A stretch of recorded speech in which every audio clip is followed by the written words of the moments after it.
जया जी, आपका और अमिताभ का स्टूडियो में आने के लिए बहुत बहुत धन्यवाद। आपका स्वागत है। पिछले दिन 3 कॉन्सर्ट किए आपने, तो काफी मारो मार रही होगी। जी हाँ, लंदन में किए, वेम्बली में और बर्मिंघम में भी। जी, आगे भी होने वाले हैं कुछ कॉन्सर्ट? जी हाँ, हॉलैंड जा रहे हैं हम लोग जी, जहाँ पर होंगे। ये बात बताइए, ये कॉन्सर्ट क्यों? आपका ज्यादा रुचि तो से कहा बताते हैं कि फिल्मों में है, लेकिन ये कॉन्सर्ट कब से आपने? कभी कभी मैं भी अपने आप से यही प्रश्न पूछता हूँ क्योंकि हमारा काम तो दरअसल कैमरा के सामने है और हमेशा ही उसी के साथ ताल्लुक रहा है। जी, लेकिन कुछ साल पहले एक फिल्म के लिए हमारे एक जाने पहचाने म्यूजिक डायरेक्टर ने कहा कि एक बच्चों के लिए गाना है, वो अगर आप गा दें तो अच्छा रहेगा। तो वो गाना गाया और उसके बाद वो गाना कुछ प्रचलित सा हो गया। उसके बाद और गाने आने लगे और इस तरह 2-3 गाने हो गए। फिर कल्याण जी आनंद जी एक यूनाइटेड स्टेट्स और वेस्ट इंडीज़ के टूर पे जा रहे थे और उन्होंने कहा कि बहुत अच्छा होगा कि अगर आप हमारे साथ चलें। और जब साथ चल ही रहे हैं तो जो गाने आपने फिल्म में गाए हैं उन्हें आप स्टेज पे गाएं। तो ये एक नया किस्म का एक मेरे लिए समझ लीजिए एक चैलेंज सा था और जिसे कि मैंने लिया और हम वहाँ पहुँचे और स्टेज पे परफॉर्म किया और लोगों को कुछ पसंद आ गई बात और उसके बाद ये एक रेगुलर सा सिलसिला हो गया। चलो अच्छी बात है। वैसे नए चैलेंज तो हमेशा शायद आते रहने चाहिए।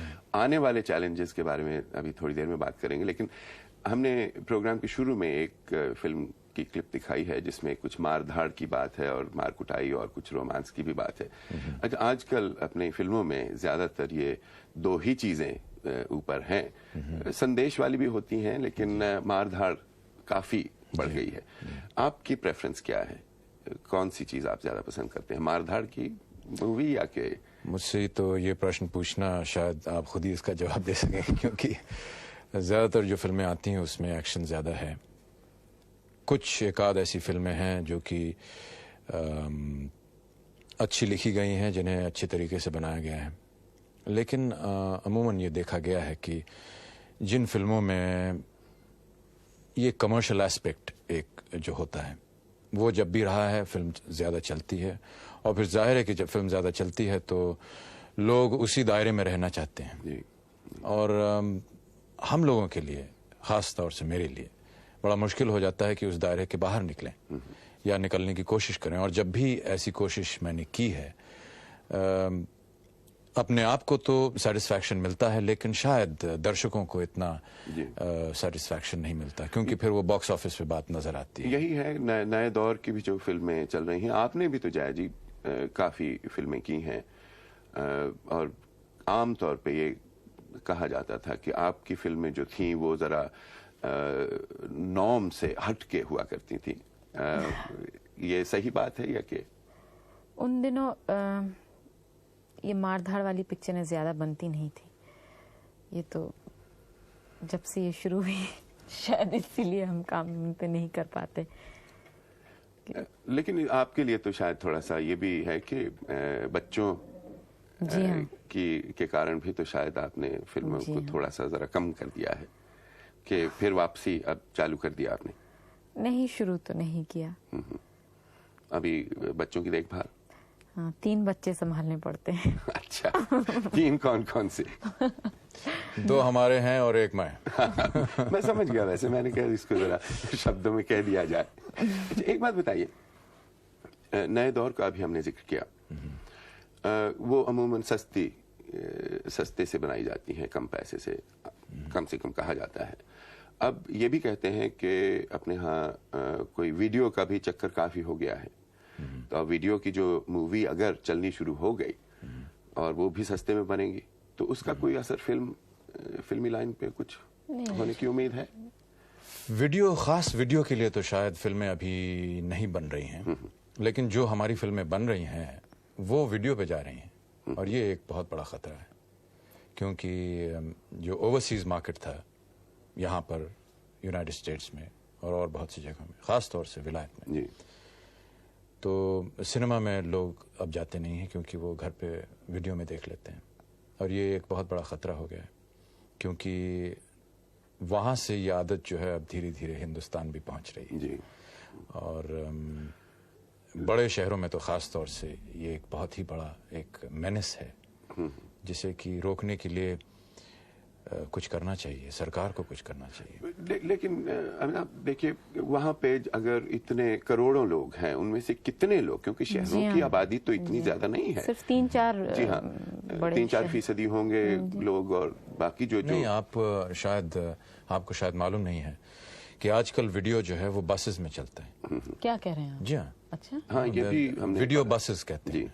यानी कि आप Really? एक तो मान लीजिए दिल्ली से चंडीगढ़ जा रहे हो या बम्बई से पूना या पूना से आगे जा रहे हो, तो वो तो इंटीरियर्स में जा ही रहे हैं ना, और साथ साथ वीडियो भी देख रहे हैं। होटल्स में चलते हैं वीडियो, और जो इंटीरियर्स हैं वहाँ पर छोटी छोटी दुकानों में, यानी आपको पीने के लिए कुछ दिया जाएगा, कुछ थोड़ा बहुत खाने के लिए भी दिया जाएगा, और साथ में एक फिल्म भी दिखाई जाएगी। तो इस तरह की जो एक वीडियो पार्लर्स जिन्हें कहा जा सकता है, ये जगह जगह पर उभर आए हैं, तो और इनको रोकने के लिए कोई तरीका है नहीं, इनका और तो कोई एक नियम निकलना चाहिए सरकार की तरफ से, क्योंकि मैंने सुना है कि यहाँ इंग्लैंड में बहुत एक स्ट्रिक्ट एक लॉ बन गया है वीडियो पायरेसी के अगेंस्ट, और इसी तरह का अगर हिंदुस्तान में भी निकला है तो हम लोगों के लिए बहुत फायदा होगा। अब इसी से एक बात और निकलती है कि अगर घर घर में, या घर घर में नहीं, या जैसे कि पहले रेडियो जब आया था तो मोहल्लों में लोग देखा करते थे, अगर वीडियो इसी तरह जगह जगह पहुंच जाए और लोग देखेंगे तो असर तो जरूर होगा। फिल्मों का असर या टेलीविजन का असर तो लोगों के ऊपर बहुत होता है। हो सकता है जब वीडियो भी आएगा तो उनका असर बच्चों के ऊपर क्या होगा, क्योंकि आप तो 3 तो ना कहिए, इस वक्त 2 बच्चों की बात वहां से लेके चलते हैं कि बच्चों के ऊपर तो असर बहुत होगा। क्योंकि देखिए रोमांस जब होता था फिल्मों में तो हर कॉलेज जाने वाला लड़का या लड़की वही डायलॉग दोहराया करते थे। मुझे अपने कॉलेज के दिन याद है, अगर कोई मैसेज वाली फिल्म होती थी तो वो मैसेज का गाना गाए चले जा रहे हैं कोरस के तौर पे। अब ये मार कुटाई है। अच्छा, आप लोग तो स्टंट करते हैं, आपने, अगर आप खुद करते हैं, जो कि मैं समझता हूँ आप खुद काफी करते हैं, लेकिन आपने ट्रेनिंग ले रखी, लेकिन दूसरे लोगों ने तो ट्रेनिंग नहीं ले रखी। तो अगर वो इनमें हिस्सा बटाना शुरू कर दें तो काफी, देखिए वायलेंस या मार कुटाई जैसी चीज ये कोई 20वीं सदी का फिनोमेना तो है नहीं, ये तो सदियों से चला आ रहा है। और ऐसा कहना कि ये फिल्मों ने ही इस चीज को बढ़ाया है या उकसाया है, ऐसा समझना मैं सोचूंगा कि गलत है, क्योंकि सिनेमा बेसिकली एक 20th सेंचुरी फिनोमेना है, और वायलेंस सदियों से चला आ रहा है। युद्ध हुआ करते थे, महाभारत हमारी जो है उसमें भी युद्ध है।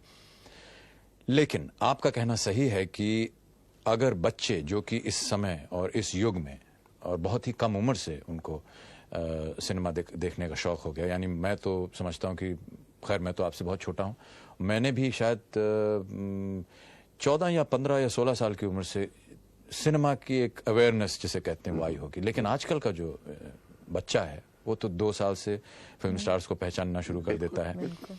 तो साइंटिफिक डेवलपमेंट को आप रोक नहीं सकेंगे। नहीं, बिल्कुल नहीं। ये तो बढ़ेगा ही, और जैसे जैसे बढ़ता जाएगा। मैंने वीडियो जो है शायद 40 साल की उम्र में चलाना सीखा। मेरा लड़का 4 साल की उम्र से वीडियो चला सकता है, वो कैमरा चला सकता है। तो साइंटिफिक प्रोग्रेशन तो होता रहेगा, और ह्यूमैनिटी जो है वो इस चीज के ऊपर एक्सपोज होती रहेगी, और ये चीजें बढ़ती जाएंगी। अब हमें ये देखना है कि जो हम चीजें उन्हें दिखा रहे हैं उनका असर उनके ऊपर किस तरह से हो रहा है। यही तो जिस तरह से साइंटिफिक डेवलपमेंट जो है उसका असर उनके ऊपर पड़ रहा है, उसी तरह मैं समझता हूं कि उनका दिमाग जो है वो उन चीजों पे भी ज्यादा जल्दी पकड़ेगा जो उन्हें दिखाई दे रहा है। और इतने साधन हो गए हैं, रेडियो हो गया है, टेलीविजन हो गया है, सिनेमा हो गया है, बहुत सी चीजें हो गए जिनकी वजह से उनके ऊपर भी एक्सपोजर जो है ये बहुत ज्यादा हो रहा है। लेकिन उसे किस तरह रोकें ये हमारे हाथ में नहीं है। हम तो वही चीज बनाएंगे जिसके कारण, और मुझे कहने में कुछ शर्म से भी आ रही है, कि जिससे हमारा पैसा हमें वापस मिल जाए। क्योंकि देखिए हम लोग सब और लोग बहुत कुछ कहें कि हम साहब आर्ट के परफेक्शन के लिए हैं या इस चीज़ के लिए हैं या उस चीज़, लेकिन बेसिक चीज़ ये है कि सब लोग हम लोग सिनेमा में इसलिए हैं कि थोड़ा सा पैसा हम लगाएं, कुछ लोग वहाँ कमाएं, कुछ यहाँ कमाएं, थोड़े से पैसे हमारे पास आए, क्योंकि एक तरह से ये एक हमारे लिए रोजी है। बिल्कुल है। और तो ये तो हमें करना ही है, क्योंकि बॉक्स ऑफिस पे जो रिटर्न है वो तो हमें देखना ही पड़ेगा, और जो चीज प्रचलित हो रही है वो सामने आ रही है। हम जब दूसरी किस्म का सिनेमा बनाते हैं वो चलता नहीं। हमने सिलसिला बनाई, हमने ऋषिदा की कई एक फिल्में बनाई हमने, और हर साल हम ऋषिदा की एक फिल्म बनाते हैं, अच्छी फिल्में, और वो अच्छी फिल्में होती हैं, बहुत अच्छी। आलाप मुझे बहुत अच्छी लगी, मुझे और बहुत सी फिल्में हैं जो कि अच्छी लगी। बेमिसाल है, जुर्माना थी, ये सब फिल्में बहुत अच्छी थी। अब बच्चों की बात हम कर रहे हैं, कंपैरिजन में वो नहीं आती। हाँ, उतना पैसा उनसे नहीं आता है, तो लोग फिर वही बार बार वही देखना चाहिए। शायद पैसा लोगों को कम खर्च करना शुरू करना पड़ेगा कि ताकि जरा कम खर्च करें और उससे उतने ज्यादा। मगर सिर्फ फिल्में ही नहीं देखते बच्चे। हम तो हर साल जब बच्चों को लेके बाहर आते हैं घूमने के लिए, तो कहीं गेम्स के लिए जाइए, वहाँ भी इसी तरह की चीजें होती है। It's not only film. अच्छा, अब एक बात बताइए यहीं पे बच्चों की, अब फिल्मों की बात कुछ हद तक छोड़ें तो बच्चों की बात, अब आपका समय तो बच्चों की देखभाल में लगता है, आप भी कुछ मदद करते हैं देखभाल में? ये साहब मेरे लिए एक बहुत बड़ा एक कठिन प्रश्न है, और इस बारे में मैं बहुत शर्मिंदा हूँ कि मैं अपने काम में इतना ज़्यादा मसरूफ़ रहता हूँ कि मेरे पास वक्त नहीं है कि मैं अपने बच्चों के साथ जो मैं समय गुजारना चाहता हूँ वो नहीं कर पाता। और मेरे ख्याल से ये उम्र जो है बच्चों की, वो इस समय 7 साल और 9 साल के हैं, और ये उम्र एक बड़ी एक फॉर्मेटिव एज होती है जब मुझे उनके साथ रहना चाहिए। लेकिन या मैं उनकी पढ़ाई के लिए या उनके कपड़ों के लिए या उनके पेट के पूजन के लिए काम करूं, या फिर उनकी तरफ ध्यान दूं, लेकिन कोशिश हमेशा करता हूं कि बहुत देर तक उनसे दूर ना रहूं, और जब भी उनकी छुट्टियां हों तो अपना भी काम इस तरह से प्लान करूं कि मेरा काम भी चलता रहे और मैं उनके साथ छुट्टियों में भी रह सकूं।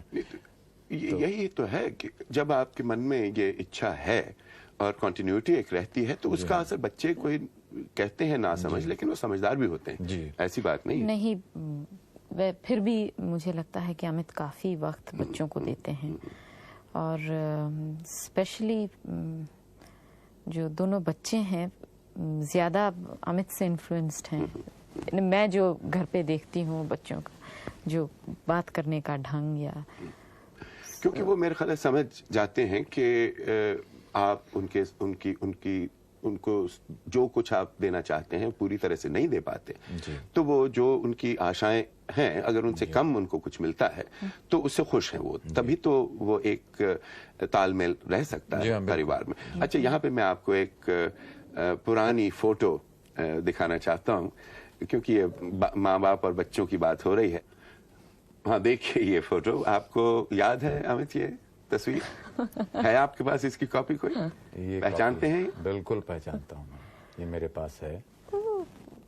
और वो रहे आप। तो वैसे अपने नेहरू जी हैं, हाँ। बच्चन जी हैं, तेजी हैं, हाँ। वो आप भी पीछे खड़े हैं झंडे के पास। ये याद है काहे की है ये? हाँ बिल्कुल, ये हमने जब ओथेलो किया था दिल्ली में, उस समय की फोटोग्राफ है। यहाँ से मैं अब ये सवाल पूछना चाहता हूँ कि जाहिर है कि उस वक्त आप स्कूल तो छोड़ चुके थे, शायद कॉलेज में थे आप? जाने वाले थे। तो अब स्टेज का हुआ। अच्छा, लिखने में बच्चन जी, नाटक में तेजी जी की दिलचस्पी, तो उसका असर तो हुआ आपके ऊपर। ये मैं कनेक्ट कर रहा हूँ पीछे माँ बाप और बच्चों के साथ। सो अब फिल्मों में जाने में इन चीजों का कितना हाथ रहा आप पर? बिना किसी झिझक के तो ये कहना पड़ेगा और ये कबूल भी करना पड़ेगा कि पिताजी का और माताजी का जो कुछ भी रहा है, जिस तरह उन्होंने मुझे बड़ा किया, जिस तरह की उन्होंने मुझे ट्रेनिंग दी, वो चप्पे चप्पे पर नजर आता है। माता जी तो आप जानते हैं कि एक बहुत ही एरिस्टोक्रेटिक फैमिली से थी, और कॉन्वेंट में उनकी एजुकेशन हुआ। वो एक बहुत अमीर घराने से थी, और पिताजी बड़े डाउन टू अर्थ और एक लिखने का शौक, लिटरेचर से शौक, तो एक बहुत अच्छा एक मेल मुझे मिला। एक तरह से समझिए कि एक फ्यूजन हुआ ईस्ट और वेस्ट का। और ये ख़ास तौर से आजकल के ज़माने में, जबकि ईस्ट और वेस्ट जो है ये इतने नज़दीक आ गए हैं साइंस की वजह से या किसी और वजह से, जिसकी वजह से, और जबकि थोड़ा बहुत उधर भी हो, थोड़ा बहुत इधर भी हो, जानना बहुत ज़रूरी पड़ गया है। मैं ऐसा समझता हूँ कि ये मेरे लिए कितना फ़ायदेमंद था कि मुझे जिस तरह के पिताजी मिले वो थे और जिस तरह की माताजी मिली वो थी। और इन दोनों का एक बड़ा ही एक बैलेंस्ड अप्रोच लाइफ में होने की वजह से मैं अपने आप को बहुत ही फॉर्चुनेट समझता हूँ कि मैं इस ख़ानदान में पैदा हुआ, और बहुत ही फॉर्चुनेट समझता हूँ कि वो अब भी मेरे सर के ऊपर अपना हाथ रखे हुए हैं। वैसे मुझे याद है जब मैं बच्चन जी, जब एक बार मैं कॉलेज में था तो वो आए थे वहाँ, उन्होंने कविताएं अपनी पढ़ी, तो सब लोग, लड़कियां खास तौर पे, वो उनको तरन्नुम में पढ़ते हैं, वो बहुत ही सुर में पढ़ते हैं, तो सब अपने गा गा हुई पड़ी थी। तो आप भी तो तरन्नुम में सुनाते हैं, बच्चन जी की कविताएं सुनाते हैं? मेरा तरन्नुम जो है वो उनसे कुछ कम है। और मैं अपने आप को उनके साथ अपनी तुलना तो कर नहीं सकता हूँ, क्योंकि शायद मैंने, पता नहीं आपको याद है, पहले भी एक बार कहा था इनफॉर्मली कि मैं तो शायद 4-5 सालों में मुझे लोग भूल भी जाएंगे, लेकिन बच्चन जी को हजारों साल तक याद रखेंगे। अमित, बहुत बहुत धन्यवाद। जया जी, आपका भी बहुत बहुत धन्यवाद। शुक्रिया।